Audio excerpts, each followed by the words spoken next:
दोस्तों एक जमाना था जब मिडिल क्लास फैमिली में स्कूटर का होना बहुत ही प्राउड फील कराता था, लेकिन 90s का दौर आते आते बाइक्स ने स्कूटर्स की जगह लेना शुरू कर दिया। भारत में सबसे पहले जिस मोटरसाइकिल का क्रेज सबके सर पर सवार था वो थी हीरो होंडा। अगर आप भी 90s बॉर्न हैं तो आपने भी इन बाइक्स का क्रेज जरूर देखा होगा। हीरो होंडा दो अलग अलग कंपनीज हीरो और होंडा के मिलने से बनी थी, जिसे इतनी पॉपुलैरिटी मिली कि 2001 में ये वर्ल्ड की लार्जेस्ट टू व्हीलर कंपनी बन गई। उस वक्त की बात करें जब हीरो और होंडा दोनों मिलकर काम कर रहे थे, तब इन्होंने इंडियन टू व्हीलर मार्केट का 50% से भी ज्यादा मार्केट शेयर कैप्चर कर रखा था। लेकिन धीरे धीरे इस ज्वाइंट वेंचर में दरारें पड़ने लगी और आखिरकार 2010 में हीरो ग्रुप और होंडा मोटर्स अलग हो गए। क्या आपने कभी सोचा है कि एक साइकिल बनाने वाली कंपनी हीरो ग्रुप के पास इतनी हिम्मत कहां से आई कि उसने दुनिया के सबसे फेमस बाइक मैन्युफैक्चरर से अपने नाते तोड़ लिए? कुछ लोगों का मानना है कि इस अलगाव की असली वजह होंडा की तरफ से मिलने वाला धोखा था, लेकिन असल कहानी कुछ और ही है। हीरो ग्रुप और होंडा मोटर्स एक दूसरे से अलग क्यों हुए और आज ये दोनों कंपनीज किस पोजीशन पर हैं, आइए डिटेल में जानने की कोशिश करते हैं। हीरो होंडा के अलगाव को जानने से पहले हमें ये जानना जरूरी है कि इनकी शुरुआत कैसे हुई थी और ये दोनों एक दूसरे से मर्ज क्यों हुए। दोस्तों हीरो होंडा की सफलता की कहानी जितनी पॉपुलर है उससे भी ज्यादा पॉपुलर इन दोनों कंपनीज के शुरुआत और स्ट्रगल की कहानी है। अगर हम हीरो की बात करें तो इसकी शुरुआत 1956 में ब्रिजमोहन लाल मुंजाल और उनके भाइयों ने मिलकर की थी। उन्होंने बैंक से 50,000 रुपए का लोन लेकर साइकिल पार्ट्स की पहली मैन्युफैक्चरिंग यूनिट लुधियाना में स्टैब्लिश किया, जिसका नाम रखा था हीरो साइकिल्स। अब सब कुछ सही चल रहा था, लेकिन कुछ ही समय में इन भाइयों को समझ आया कि साइकिल पार्ट्स बेचने से अच्छा है कि वो क्यों ना खुद की साइकिल मैन्युफैक्चरिंग करना शुरू कर दें। इसी आइडिया के साथ कंपनी ने अपने बाइसिकल मार्केट में उतारना शुरू कर दिया। इसके बाद अभी सिर्फ 10 साल ही बीते थे कि 1966 के दौरान हीरो साइकिल्स ने सालाना 1 लाख से ज्यादा बाइसिकल मैन्युफैक्चर करके सबको हैरानी में डाल दिया। इसकी कामयाबी का अंदाजा आप इस बात से लगा सकते हैं कि जो कंपनी कभी दिन की सिर्फ 25 साइकिल्स बनाया करती थी, वो 1986 के दौरान हर रोज 18,500 साइकिल्स मैन्युफैक्चर करने लगी और इसके चलते हीरो साइकिल का नाम वर्ल्ड के लार्जेस्ट बाइसिकल मैन्युफैक्चरर के तौर पर Guinness book of world record में भी दर्ज किया गया था। आज हीरो साइकिल अपने प्रोडक्ट को इंडिया सहित मिडिल ईस्ट, अफ्रीका, एशिया और यूरोप जैसे 89 कंट्रीज में एक्सपोर्ट करती है। अब बात करें होंडा की तो ये हीरो से भी ज्यादा पुरानी कंपनी है और इसकी शुरुआत जापान के रहने वाले सोइचिरो होंडा ने की थी। शुरुआती दिनों में वो एक गैराज में साफ सफाई का काम किया करते थे, लेकिन अपनी लगन से उन्होंने जल्द ही मैकेनिक का काम सीख लिया। काफी साल तक ये काम करने के बाद उन्होंने अपनी खुद की कंपनी टोकाई सिकी हैवी इंडस्ट्री की शुरुआत की, जहां वो पिस्टन रिंग बनाने का काम करते थे। उनका ये काम काफी ठीक चल रहा था, लेकिन unfortunately Japan second world war का हिस्सा बन गया और उसी दौरान दुश्मन के हमले से सोइचिरो होंडा की ये कंपनी बर्बाद हो गई। इसके बाद इन्होंने फिर से दोबारा उस कंपनी को खड़ा किया, लेकिन अभी चीजें पूरी तरह से संभली भी नहीं थी कि 1946 में ननकाई अर्थक्वेक ने तबाही मचा दी, जिसके बाद उनकी कंपनी फिर से मलबे का ढेर बन गई। इस हादसे के बाद सोइचिरो होंडा अब पूरी तरह से टूट चुके थे और उनके पास इतने पैसे भी नहीं थे कि वो कंपनी को फिर से खड़ा कर सकें। थोड़े समय बाद इन्होंने फैक्ट्री के एसेट्स टोयोटा कंपनी को 4,50,000 येन में बेच दिया और अक्टूबर 1946 में उन पैसों से होंडा टेक्निकल रिसर्च इंस्टीट्यूट की स्थापना की। उसी दौरान उन्होंने देखा कि सेकेंड वर्ल्ड वॉर में मिली हार और भूकंप की वजह से जापान में इतनी गरीबी आ गई है कि लोग पैदल चलने पर मजबूर हो गए हैं। यहीं से उनके दिमाग में एक आइडिया आया कि क्यों ना साइकिल में एक छोटा सा इंजन जोड़ दिया जाए। उनका ये आइडिया काम कर गया और कुछ ही समय के अंदर उनकी सस्ती बाइक की डिमांड बहुत ही ज्यादा बढ़ गई। फिर साल 1949 में उन्होंने होंडा टेक्निकल रिसर्च इंस्टीट्यूट का नाम बदलकर होंडा मोटर्स कर दिया। बदलते वक्त के साथ इन्होंने नए नए इनोवेशन किए और एक से बढ़कर एक व्हीकल लॉन्च किए जो लोगों को बहुत ज्यादा पसंद आए। इस तरह देखते ही देखते साल 1959 तक होंडा दुनिया की सबसे बड़ी मोटर बाइक मैन्युफैक्चरर बन गई। अब इन दोनों कंपनीज के मर्जर की बात करें तो ये दास्तां उस दौर की है जब हीरो कंपनी दुनिया की सबसे बड़ी साइकिल बनाने वाली कंपनीज में से एक थी और उस दौरान उसने हीरो मैजेस्टिक मॉफ्ट बनाना शुरू किया था, जिसे अमेरिका, अफ्रीका और यूरोप जैसे देशों में बड़ी संख्या में एक्सपोर्ट किया जाता था। बदलते वक्त के साथ हीरो कंपनी के मालिक ब्रिजमोहन लाल मुंजाल ने ये गौर किया कि इंटरनेशनल मार्केट में मोटरसाइकिल का बिजनेस काफी तेजी से ग्रो कर रहा है और इसका इंडिया में भी एक अच्छा स्कोप हो सकता है, क्योंकि उस समय इंडिया में टू व्हीलर्स के नाम पर सिर्फ 2 ही ऑप्शन मौजूद थे, पहला स्कूटर और दूसरा मॉप बाइक। लेकिन उनके सामने सबसे बड़ा चैलेंज था उसमें लगने वाला इंजन, क्योंकि इंजन की टेक्नोलॉजी इंडिया में मौजूद नहीं थी। लेकिन बृजमोहन लाल मुंजाल ने भी ये ठान ली थी कि वो इस टेक्नोलॉजी को इंडिया में लाकर रहेंगे, और इसके लिए उनके पास एक मात्र ऑप्शन था, ऐसी कोई फॉरेन कंपनीज के साथ कोलैबोरेट करना जिनके पास बाइक मैन्युफैक्चरिंग करने का एक्सपीरियंस हो। ये वो दौर था जब कोई भी फॉरेन कंपनी सीधे सीधे इंडिया में आकर इन्वेस्ट नहीं कर सकती थी, लेकिन गवर्नमेंट ने इस चीज की छूट दे रखी थी कि अगर कोई इंडियन कंपनी चाहे तो वो किसी फॉरेन कंपनी के साथ मिलकर इंडिया में कारोबार शुरू कर सकती है। इसी चीज का फायदा उठाते हुए बृजमोहन लाल मुंजाल ने जापानीज कंपनी होंडा के पास अपना प्रपोजल भेजा, जो उस समय तक दुनिया की सबसे बड़ी मोटरसाइकिल कंपनी बन चुकी थी। होंडा कंपनी ने इस प्रपोजल को एक झटके में एक्सेप्ट कर लिया, क्योंकि उसके लिए इंडिया जैसी बड़ी और अनटैप्ड मार्केट किसी सोने के अंडे देने वाली मुर्गी से कम नहीं थी। इसके बाद इन दोनों कंपनीज के बीच ये एग्रीमेंट हुआ कि हीरो बाइक्स की बॉडी तैयार करेगा तो होंडा उनके लिए इंजन सप्लाई का काम करेगा। इसके अलावा इन दोनों कंपनीज ने एक एनओसी भी साइन किया, जिसमें मेंशन था कि ये दोनों कंपनीज फ्यूचर में कभी भी एक दूसरे के अगेंस्ट अपना प्रोडक्ट लॉन्च नहीं करेंगी।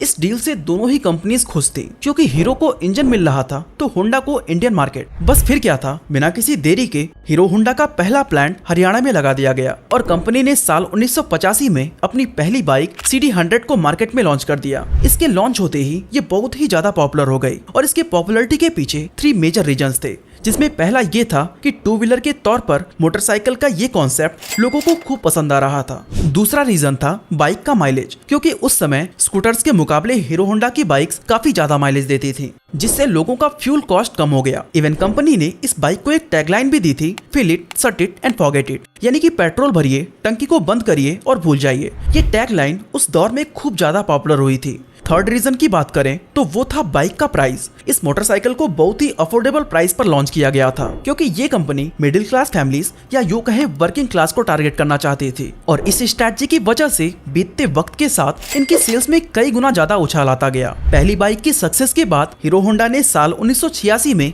हीरो होंडा स्लिक लॉन्च की, फिर हीरो होंडा CD100 SS और हीरो होंडा CD100 डिलक्स। लेकिन उस दौरान जापानीज करेंसी में उछाल आ गया। इससे जो स्पेयर पार्ट्स जापान से इंपोर्ट हो रहे थे उनके रेट्स धीरे धीरे बढ़ने लग गए। ऐसे में हीरो होंडा के लिए एक किफायती बाइक बनाना दिनों दिन अब मुश्किल होने लगा था। साथ ही इतने सारे कॉम्पिटिटर्स आ गए जो हीरो होंडा की मार्केट में सेध लगाना शुरू कर दिया। दोस्तों, हीरो होंडा का मकसद था लोगों को बजट में बाइक देना, और कंपनी इस विश्वास को तोड़ना नहीं चाहती थी। इसके चलते हीरो होंडा ने लंबे समय तक अपने मोटरसाइकिल्स को नुकसान में बेचा। हालांकि 1990 में डॉलर का एक्सचेंज प्राइस रेगुलेट होने के बाद कंपनी को राहत मिली और एक बार फिर से प्रॉफिट का दौर शुरू हो गया। यही वो समय था जब हीरो होंडा का प्रॉफिट $10 मिलियन को पार कर गया था, और ये उस जमाने में एक बहुत ही बड़ा नंबर था। थोड़ा और समय गुजरा तो हीरो होंडा ने अपनी बाइक्स को किस्त पर देना शुरू कर दिया, जिससे और भी ज्यादा कस्टमर्स जुड़ने लगे, और देखते ही देखते ये बाइक हर घर की शान बन गई। अब दोस्तों, यहाँ तक देखें तो इंडियन मार्केट में हीरो होंडा का कारोबार बहुत ही अच्छा चल रहा था, और इसे देखकर शायद ही कोई अंदाजा लगा सकता था कि इन दोनों कंपनीज के बीच कोई विवाद चल रहा है। लेकिन कंपनी की इंटरनल सिचुएशन बहुत ही ज्यादा मतभेदों से भरी हुई थी।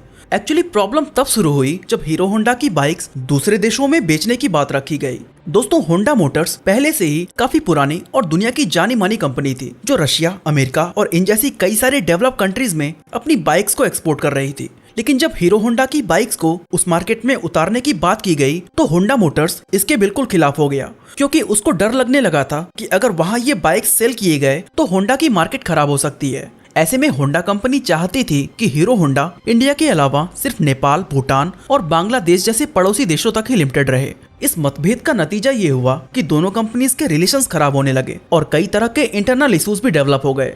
अब हीरो के साथ प्रॉब्लम ये थी कि वो सिर्फ बाइक्स की बॉडी बनाता था और वो इंजन के लिए अभी भी होंडा पर ही रिलाई करता था। लेकिन इन सब कॉन्फ्लिक्ट की वजह से उसे लगने लगा कि ये कोलैबोरेशन ज्यादा दिनों तक नहीं चल पाएगा, और होंडा से अलग होने के बाद भी अगर वो कंपनी को रन करना चाहता है तो उसे इंजन भी खुद ही मैन्युफैक्चर करना होगा। इसके बाद हीरो ने इंजीनियर्स की एक टीम बनाई और इंजन की टेक्नोलॉजी को डेवलप करना शुरू कर दिया। ये चीज होंडा को बिल्कुल भी पसंद नहीं आई और दोनों के बीच कॉन्फ्लिक्ट और भी ज्यादा बढ़ गया। इनके बीच और भी कई सारे मतभेद थे, जैसे कि हीरो होंडा की बाइक्स को डेवलप्ड कंट्रीज में सेल करने के लिए होंडा हीरो से बहुत ज्यादा रॉयल्टीज की डिमांड करने लगा। इसके अलावा इन्होंने कोलैबोरेशन के टाइम एक एनओसी साइन किया था कि ये एक दूसरे के मुकाबले बाइक को लॉन्च नहीं करेंगे। लेकिन होंडा ने इस एग्रीमेंट को नजरअंदाज करते हुए साल 1999 में इंडिया के अंदर अपनी एक सेपरेट कंपनी स्टार्ट कर दी, जिसका नाम था Honda motorcycle and scooter India private limited. अब होंडा ने अपनी बाइक्स को सेम उसी सेगमेंट में उतारना शुरू कर दिया था जिसमें हीरो होंडा अपनी बाइक्स को पहले से ही लॉन्च कर रहा था, और वो भी लगभग उन्हीं दामों में। इसका नतीजा ये हुआ कि हीरो होंडा के कस्टमर्स अब बंटने लग गए, जिससे हीरो ग्रुप को भारी नुकसान का सामना करना पड़ा। ऐसे में हीरो कंपनी अभी भी हीरो होंडा के प्रॉफिट में अपनी हिस्सेदारी तक ही लिमिटेड था, लेकिन होंडा कंपनी के दोनों हाथ में लड्डू थे, जो एक तो हीरो होंडा से मिल रहा था और दूसरा अपनी सेपरेट कंपनी होंडा से। इस तरह ये सारे रीजंस हीरो कंपनी को होंडा से सेपरेट होने के लिए काफी थे।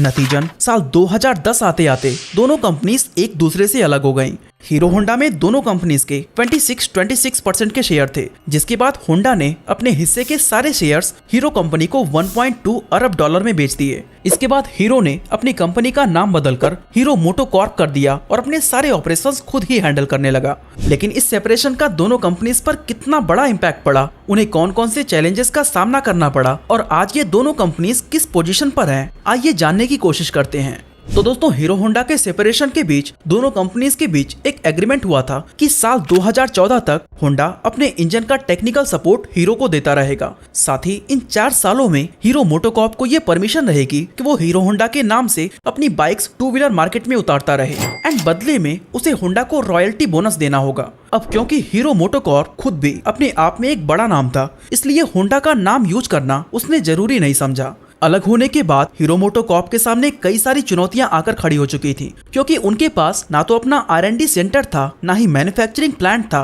और ना ही होंडा जितनी एडवांस टेक्नोलॉजी। ऐसे में उन्होंने सारे चैलेंजेस से फाइट करते हुए साल 2014 में राजस्थान के नीमराना में अपनी पहली प्रोडक्शन यूनिट स्टैब्लिश की। 2016 में मुंजाल साहब ने जयपुर के अंदर R&D सेंटर भी खोला। इसके अलावा सर्विस नेटवर्क और सप्लाई चेन को बनाने के लिए उसमें भारी भरकम इन्वेस्टमेंट की। धीरे धीरे हीरो मोटोकॉर्प अपनी सारी कमियों को पूरा करते हुए एक बार फिर से मार्केट में छा जाने के लिए तैयार था। इसने बैक टू बैक कई सारी मोटरसाइकिल्स लॉन्च की, लेकिन हम सबको पता है कि हीरो पहले एक साइकिल बनाने वाली कंपनी थी और इसकी यही इमेज लोगों के दिमाग में प्रिंट हो चुकी थी। ऐसे में उसकी बाइक पर ट्रस्ट करता कौन, ये भी कंपनी के सामने एक बहुत बड़ी चुनौती बनी हुई थी। इससे निपटने के लिए हीरो मोटोकॉर्प ने कई सारे एड कैंपेन चलाए, यूथ को टारगेट किया और बड़े बड़े सेलिब्रिटीज को ब्रांड एम्बेसडर बनाया। वहीं अगर होंडा की बात करें तो वो उस समय तक एक बहुत ही सक्सेसफुल कंपनी थी और फाइनेंशियली स्ट्रांग होने की वजह से उसे बहुत ज्यादा चुनौतियों का सामना नहीं करना पड़ा। इसका एक रीजन ये भी था कि सेपरेशन से पहले ही होंडा ने अपनी कंपनी इंडिया में स्टैब्लिश कर ली थी, और जब ये दोनों कंपनीज अलग हुए तो उस समय तक होंडा इस मार्केट में अच्छी खासी पकड़ बना चुकी थी। अब अगर हम इसकी फाइनेंशियल कंडीशन को देखें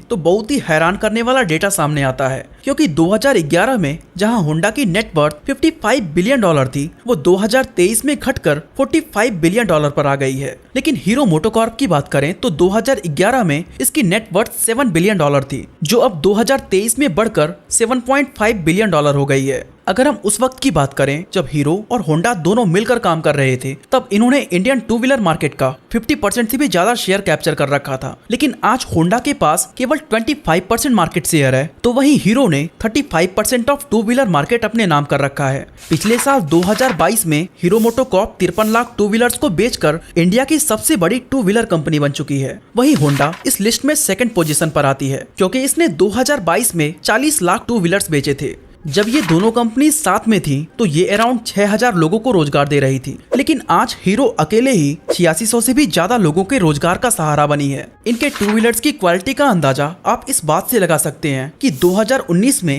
हीरो ने 78 लाख बाइक्स बेचकर दुनिया में हाईएस्ट बाइक सेल करने का रिकॉर्ड बनाया था। साथ ही ये अराउंड 10 करोड़ 2 व्हीलर्स बनाने वाली दुनिया की एकमात्र कंपनी है। एंड दोस्तों, इस डेटा से साफ जाहिर होता है कि सेपरेशन के बाद शुरुआती चैलेंजेस से लड़ते हुए हीरो मोटोकॉर्प लगातार ग्रो करता आ रहा है। बाकी इसी तरह अगर आप जानना चाहते हैं कि इंडिया के अंदर मोबाइल रिचार्ज के रेट महंगे क्यों हो रहे हैं, तो आई बटन पे क्लिक करके वीडियो को देख सकते हैं।